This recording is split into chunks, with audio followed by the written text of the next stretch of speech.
Hello, long time no see, and I hope that you are doing well. I thought I would test if I was too shy or too chicken or I don't know what, but I thought I would just peer into the beginning of The Artist's Way by Julia Cameron. That was recommended to me by Jessie, I think. Thank you for that. And it's quite a long book. I'm not sure if I'll read everything out loud, but I just thought, just as a confidence experiment or a courage, whatever the case may be, I thought I'd just try and just do it. Just do a little bit. Okay, enough meandering. Um, okay, I skipped a bunch of things. So I'm starting on page 24.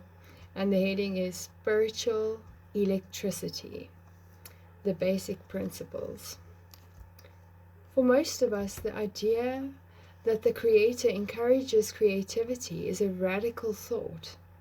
We tend to think, or at least fear, that creative dreams are egotistical, something that God wouldn't approve of for us. After all, our creative artist is an inner youngster and prone to childish thinking. If our mom or dad express doubt or disapproval for our creative dreams, we may project that same attitude onto a parental God. This thinking must be undone. What we are talking about is an induced or invited spiritual experience. I refer to this process as spiritual chiropractic. We undertake certain spiritual exercises to achieve alignment with the creative energy of the universe. If you think of a universe as a vast electrical sea in which you are immersed and from which you are formed, opening to your creativity changes you from something bobbing in that sea to a more fully functioning, more conscious, more cooperative part of that ecosystem. As a teacher, I often sense the presence of something transcendent, a spiritual electricity, if you will, and I've come to rely on it in transcending my own limitations. I take the phrase inspired teacher to be quite a literal compliment. A higher hand than just my own engages us. Christ said, "Wherever two or more are gathered together, there I am in your midst." The God of creativity seems to feel the same way.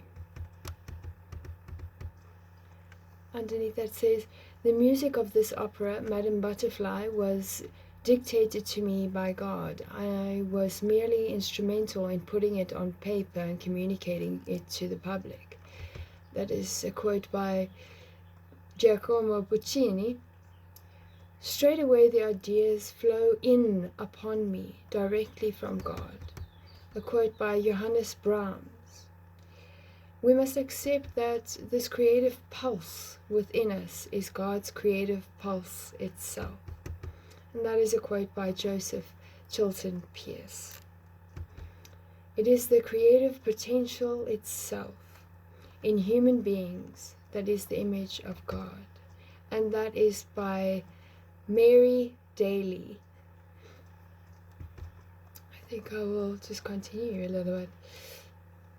The heart of creativity is an experience of the mystical union. The heart of the mystical union is an experience of creativity.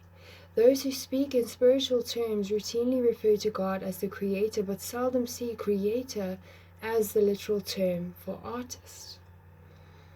I'm suggesting you take the term creator quite literally.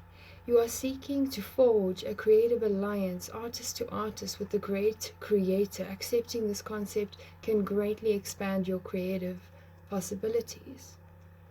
As you work with the tools in this book, as you undertake the weekly tasks, many changes will be set in motion. Chief among these changes will be the triggering of synchronicity. We change and the universe furthers and expands that change.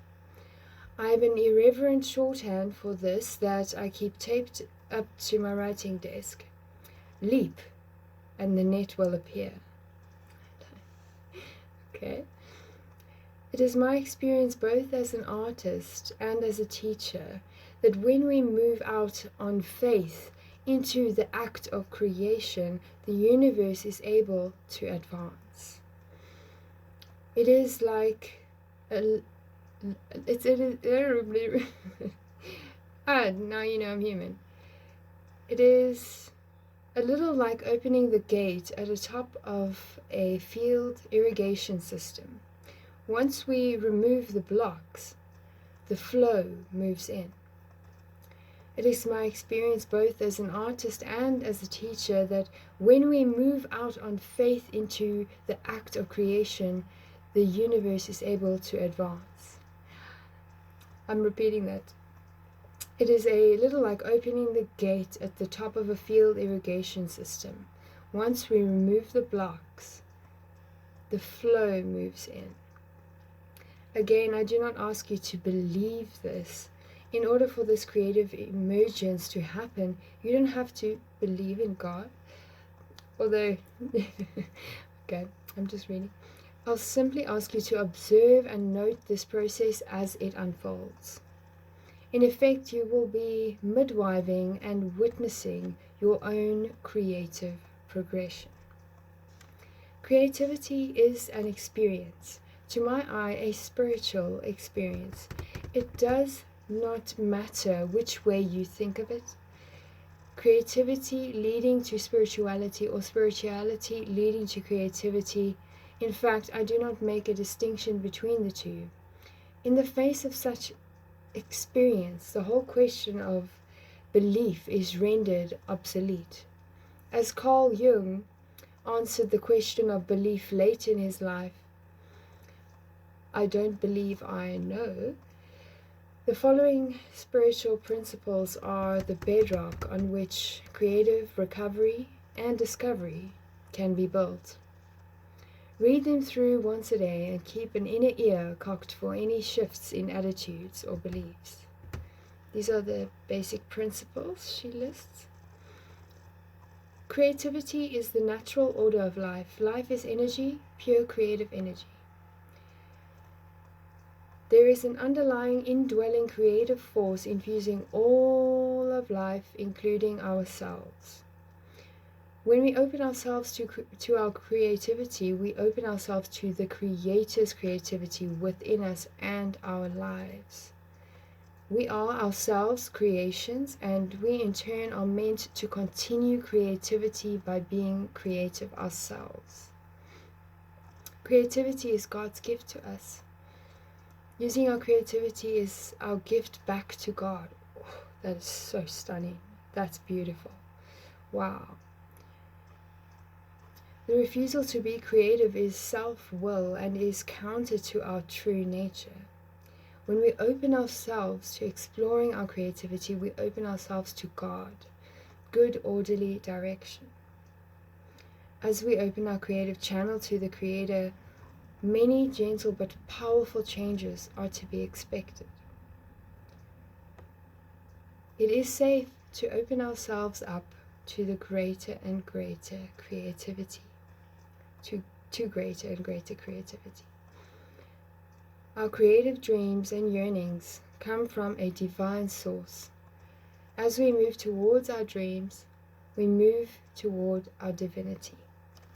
And that's what she says there. And another few quotes from the Talmud. Every blade of grass has its angel that bends over and whispers, grow, grow. Great improvisers are like priests. They are thinking only of their God. That's by Stefani Grappelli, a musician. What we play is life. That's by Louis Armstrong. Creativity is harnessing universality and making it flow through your eyes. Not bad. Peter Kustenbaum. I paint not by sight, but by faith. Faith gives you sight. Wow, that's gorgeous. That's such a gorgeous quote. That is by Amos Ferguson. I love that. I'm gonna probably pause this video just now after this last quote. Then I'm gonna write that down. Okay. Why should we all use our creative power? ... Because there is nothing that makes people so generous, joyful, lively, bold, and compassionate, so indifferent to fighting and the accumulation of objects and money. Brenda Euland. I think I'm going to go back and just end it off with this quote instead. I don't mind repeating it. I think it's absolutely stunning. And it's by Amos Ferguson. I paint not by sight, but by faith. Faith gives you sight. That's a stellar quote.